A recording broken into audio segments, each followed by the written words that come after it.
John 12, 1 to 8. Go ahead and join me there if you would. John 12, 1 to 8. It is good to see each of you this morning. It's such a beautiful Lord's Day. It is gorgeous. And makes it all the more gorgeous to be able to come together and to worship our God together and to honor Him as He wills. Now, I think most of you know that I go to the gym first thing in the morning before I come here. I try to get in the water to swim about 5:45, no later than that, and to swim for 2 hours or so. Swim laps and just back and forth. And one thing that I have learned in doing that is that some people are just selfish. I'll be sitting there on the edge of the pool sometimes, and people will be swimming a lane all to themselves. All they'd have to do is scoot over a couple inches, and I could swim beside them, but nope. Justin has to wait. This past week, I came to the office so aggravated, I couldn't see straight. A guy had gotten into an empty lane to cool off, and he sat there 45 minutes in a swimming pool, lap pool for swimming, and he just sat there. And I waited half hour more to get in the water because he just wanted to chill out at a gym. A few weeks ago, I'm swimming on a Saturday, and there's a guy who comes in and he's waiting. I've got 45 minutes left in my swim or thereabout, and I don't want to be rude to the guy. So I motioned for him to get in and to share with me. And, we plenty of room for both of us. But he decides he's going to take the whole lane. And he's swimming right in the middle of the lane. And I am over trying to stay out of his way, and I'm hitting my hands on those lane dividers. If you know anything about swimming, those things smart if you hit them. I'm cutting my hands all to pieces. I swim another couple laps, and I just get out and let him have it. It wasn't going to work. You've known selfish people too, haven't you? Maybe you worked with someone who stepped all over you to get that promotion. Maybe you remember your kids fighting over their favorite toy and how selfish they were about that toy. Maybe your spouse broke your heart in a million pieces because he or she was selfish. Maybe you've got a neighbor who's a thorn in your side because he or she is selfish and wants things his own way. Judas was selfish, and he wanted things his own way. And Judas shows us that selfishness leads to sin. Selfishness leads to sin. I say that because as I read this text, John makes it very clear that Judas is very selfish. And he names 3 sins that Judas commits because he is selfish. Verse 4, Judas would betray Jesus. He did so for money because he was selfish and wanted that money. Oh, he lied in verses 5 and 6. Oh, he feigned concern for the poor. Oh, let's not use this perfume to anoint Jesus' feet. Let's sell that. Give to the poor. That's not what he wanted. John said that he was a thief and he'd help himself to what was in the money bag. He wanted that money that 300 denarii are sold that could have been sold. That perfume could have been sold for. He wanted it for himself. He's being selfish. And he stole from the support for Jesus and the disciples. He's selfish. And selfishness leads to sin and more sin and more sin. It's what you find in John 12, 1 to 8. 6 days before the Passover, Jesus therefore came to Bethany, where Lazarus was, whom Jesus had raised from the dead. So they gave a dinner for him there. Martha served, and Lazarus was one of those reclining with him at table. So Mary, Martha, and Lazarus throw a dinner for Jesus, likely to thank him for raising Lazarus from the dead. And Lazarus is with him there reclining at table. Mary, therefore, took a pound of expensive ointment made from pure nard, from spikenard, and anointed the feet of Jesus and wiped his feet with her hair. The house was filled with the fragrance of the perfume. Mary took a pound of pure nard and anointed Jesus' feet. A pound was about 12 ounces in the ancient world. That's the word used here that's translated pound in English. It's about 12 fluid ounces. The normal flask contained 1 fluid ounce. Thus, Mary is going way over and above what normal people would do. She's not just putting a little oil on Jesus' feet. She's putting a whole bunch of oil on Jesus' feet. She's part of the ones hosting the dinner. In antiquity, the host would anoint an important guest's head with oil, just a little bit of oil, and then give some water for the feet. And you know that the host was not going to touch those feet. A slave would have to wash the feet. I mean, you just did not, if you're a well-to-do person, get down and wash someone's feet. But Mary takes this flask, this huge flask in that day and age, filled with 12 ounces or so of pure nard, and pours it over Jesus' feet. And she begins to wipe the oil with her hair.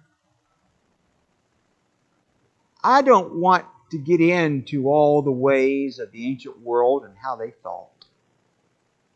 But Mary, if she's going to expose her hair, she might as well strip naked.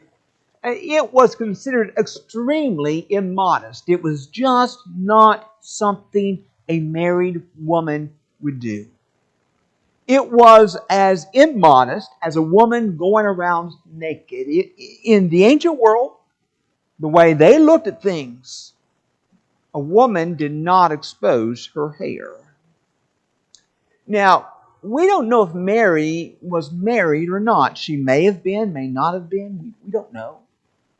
But even if she were single, exposing her hair to a well-known single rabbi, and just not something that was done.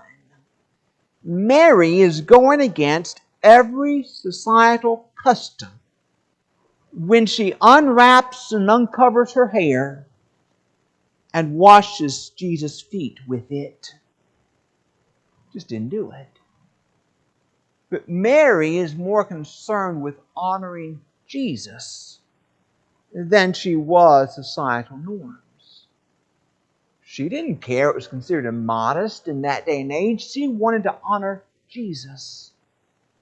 And she wiped his feet with her hair. But Judas Iscariot, one of his disciples, he who was about to betray him, said, "Why was this ointment not sold for 300 denarii and given to the poor?"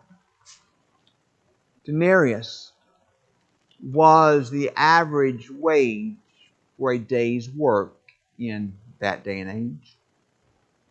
Judas said, "Look, the amount of oil Mary just quote-unquote wasted, we could have sold for 300 days' work." Now think about how expensive that ointment was. It would take the average worker 10 months, buying nothing else, no food, no shelter, nothing, to save up to buy the ointment that Mary poured out on Jesus' feet. We don't know how Mary came to have that ointment. It may have been a family heirloom that was passed down. It may have been she saved up some money and somehow she bought that ointment. We don't know. But Judas says, wait a minute. Wait just a minute. We could have taken that oil and instead of putting it on Jesus' feet, dirty old feet, we could have sold it and given the money to the poor. But John, by inspiration, knew better. Verse 6, he said this, not because he cared about the poor, but because he was a thief. And having charge of the money bag, he used to help himself to what was put into it.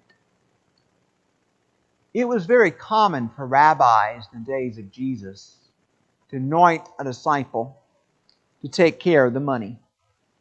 That disciple would be responsible for raising the funds for the school, and he would disperse those funds as needed. And as only makes sense, the rabbi would choose not just any disciple to do that. The disciple chosen to keep the money bag was considered the most responsible, the most trustworthy of all the disciples. And thus what Judas is doing is all the more egregious because he's supposed to be the most trustworthy. But yet he's selfish. He doesn't think about Jesus. He doesn't think about the 11 other disciples. He's not thinking about Mary and her gratitude. He cares about himself. He wants to take that ointment, sell it, put it in that money bag to give to the poor so that he can help himself to it and take what he wants out of it. Jesus said, verse 7, "Leave her alone, so that she may keep it for the day of my burial that is coming up within about a week." Less than a week, honestly. "For the poor you always have with you, but you do not always have me." Jesus wasn't saying the poor are irrelevant or unimportant, but rather he's saying, look, the poor will always be here. I'm not going to be here much longer. I'm going to be dead in a week. I'll be raised again, but my death is right around the corner, folks. This is right before the Passover. Jesus dies during the Passover. His death is nigh.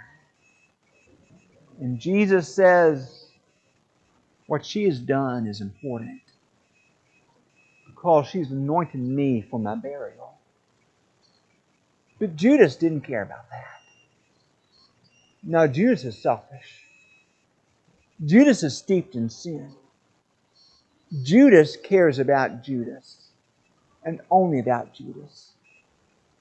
And he regrets that perfume wasn't sold for 300 denarii.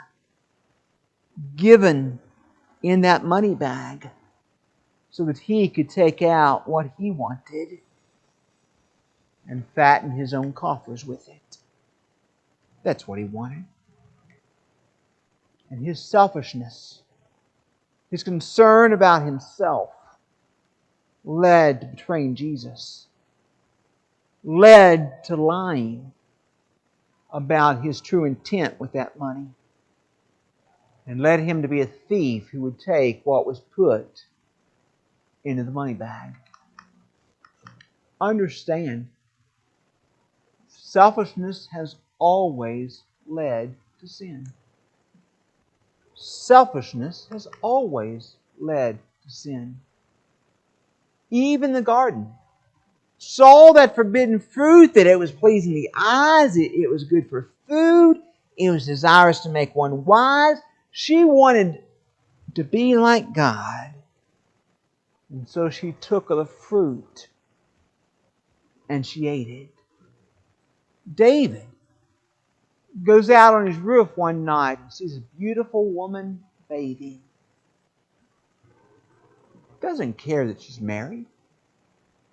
Doesn't care that he's going to have to kill her husband.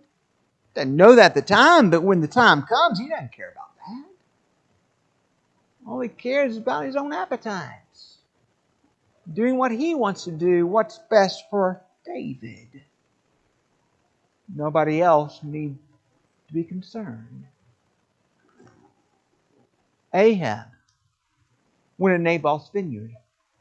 Oh, it didn't matter that Naboth was going to have to die for Ahab to get it. That's okay. It was okay for Jezebel to construct that scheme and to kill Naboth. That's perfectly fine. Because as soon as Ahab knows that Naboth is dead, he goes and takes the vineyard. Selfish. He had to have what he wanted. Haman and Mordecai. Haman realizes that Mordecai will not bow down to him. And thus, in his anger, he's determined not just to kill Mordecai, but to kill all the Jews. Because his pride's been wounded. Because he didn't get his way. Because he's selfish. Selfishness leads to sin. So here's the question. How can you keep from being selfish? How can you be the opposite of Judas here in this text? How can you not be a Judas? How can you not be selfish? How can you not keep from allowing selfishness to drag you further and further into sin as it did Judas? The answer is simple. To be a Mary. By being a Mary and serving, you will not allow selfishness to ruin you. Selfishness, you see, is not the way of Jesus. Selfishness is not the way of Jesus. Romans 14:21. It is good not to eat meat or drink wine or do anything that causes your brother to stumble. 1 Corinthians 10:24. Let no one seek his own good. Let no one be selfish. Let no one seek his own good, but the good of his neighbor. Philippians 2:4. Let each of you look not only to his own interest, but also the interest of others. Don't just care about self, but look to the interest of others. Mary is how you get rid of selfishness. Serving like she did. John sets up a contrast in this text. You've got Judas over here who cares only about Judas. Everybody else, just forget about them. Doesn't matter about the consequences. Judas is number one. Judas is going to be important. We're going to take care of Judas. He'll betray Jesus. He'll lie. He'll steal. So what? Judas is number one. But on the other hand, you have someone who does not think of herself. Mary. One who serves. And thus Mary is the antithesis to Judas and shows us how to overcome selfishness. Mary served two ways in this text. She served with her effort and she served with her finances. She served with effort and with finances. And if you are to serve like Mary, you need to serve the same way she did. To serve with effort and to serve with finances. You need to serve in the first place with your effort. Mary did. She procured the perfume. I don't know how she did it. Was a family heirloom that had been handed down that she sacrificially gave to Jesus? Did she save up money to buy it for this special occasion, to pour on Jesus' feet and thank Him for raising her brother from the dead? I don't know. But some way or other, she came into possession of it. She did something to have that perfume there at that time. And then she took the effort to pour it on Jesus' feet. And then she risked embarrassment, wiping His feet with her hair. Like I said, that just was not done. For a woman to uncover her hair in public or in private in front of a man, just not going to happen. But Mary does it because she cares more about Jesus than she does embarrassment. It takes effort to serve. And you need to put forth effort to serve others. When Lazarus died, Jesus traveled to Bethany to raise him from the dead. Now, I don't know where Jesus was when Lazarus died. The text does not say. Simply that someone found Jesus, said, Lazarus, whom you love, is sick. Jesus waited a day or two so that Lazarus would be dead and he could get there, raise him from the dead. But Jesus had to travel by foot, walk, to get to where Lazarus was, his body, and to raise him from the dead. That took some effort. To walk, to get to Lazarus. The apostles appointed 7 men to take care of food distribution to the Grecian widows. Those 7 men were going to have to put forth some effort. They were going to have to work to make sure that the Grecian widows received food, the daily distribution. Tabitha, Acts 9:36, was a woman full of good works and acts of charity. And when she died and Peter came to raise her from the dead, all these widows gathered around Peter and they began to show him the garments that Tabitha had made for them.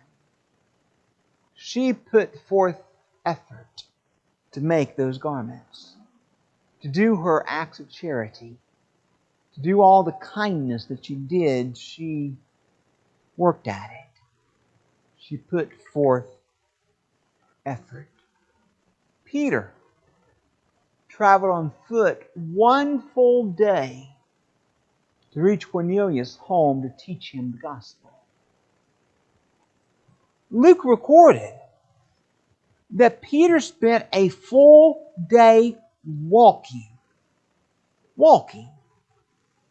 to go to Cornelius' home and teach him the gospel. Now let me ask you this. How many of you would be willing to walk a day to go teach someone the gospel? That's effort. That's work. Peter did that.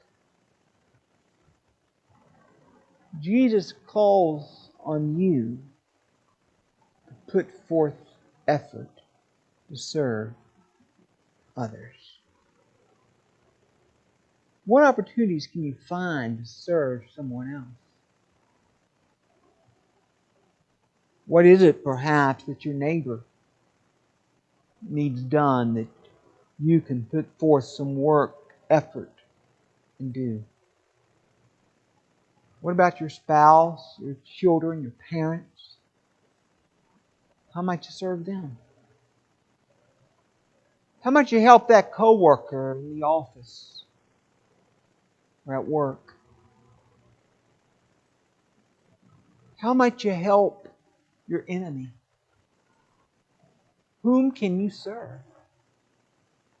Whom can you put forth some effort? What can you do to help someone? Be a Mary, not a Judas, and to serve someone else. You need to put forth some effort and to serve. You also need to serve with your finances. Mary did. Mary took a flask of very expensive ointment and poured it on Jesus' feet.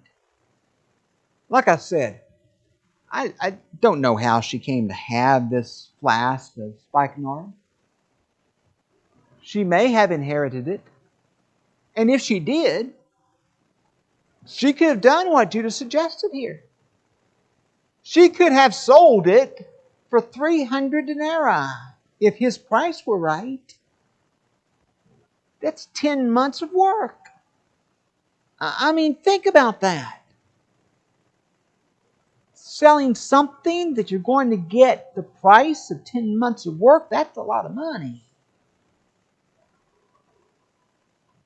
She could have made a lot of money off that if it were an inheritance. If she bought it, she had to save up a lot of money and go out and buy it. Whatever she did, it cost her money. That's the point. Judas wants to take money out of the money bag. He did. He's wanting this oil to make money off of for himself so that he can have it. That's not the way of Jesus. The way of Jesus is to be a Mary and to be a giver. You must serve God, others, with your finances. Acts 2:45. They were selling their possessions and belongings and distributing the proceeds to all as any had need. Think about that. Selling their possessions to give to anyone who had need. What are some of the things you value that you have? Think about selling those for a second. Selling those to help somebody who has a need. Would you like to do that? That was the reality in the first century church. They were selling their goods to give to those who had need. Acts 4:3. Barnabas sold a field that belonged to him and brought the money and laid at the apostles' feet. He didn't pocket the money for himself. He brought the whole kit and caboodle to the apostles' feet. The whole amount. Everything he'd made off that sale of his property.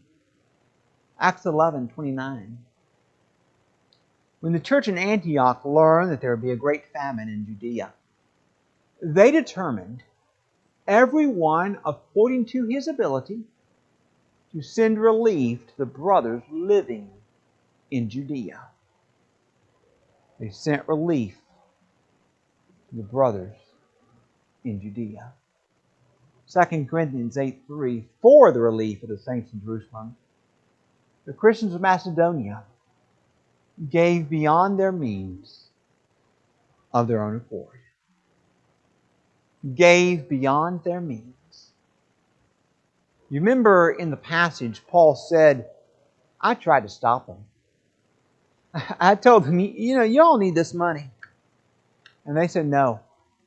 You take it to the needy saints in Jerusalem. He said, we couldn't constrain them. We couldn't keep them from giving to this cause to serve others. Now let me be perfectly honest. Because of my unique position here, I know y'all are generous people. I know that. I see that firsthand. I know how many of you contribute when there's a need. I see that. And so don't hear me. I'm preaching really to the choir here because y'all are good about this. You understand the need to serve with what God's blessed you. And I appreciate that. But all of us need to be doing that. Everyone here needs to be serving God with our finances. We're always asking for supplies for the children's home. You can bring some. Always asking for items for the pantry. Bring those. You can look for opportunities to serve. Maybe there's a fella down the street who's been laid off. Take some groceries to the family. Maybe you cut a yard and don't take payment. Kind of like Mary here, she's not necessarily spending money, maybe, but maybe not. But she's doing something that would cost her money. What can you do? Use what God has blessed you with in the service of others. Maybe take your car to pick people up for worship, for doctor's appointments, or whatever. What can you do with what you have to be a Mary, not a Judas? Judas always looked at the glass as half empty. I've got to have more. Because he thought of Judas. He thought of self. He never thought of others. Mary, we only came and brought this great, expensive gift to Jesus. Almost a year's salary. She poured it on Jesus' feet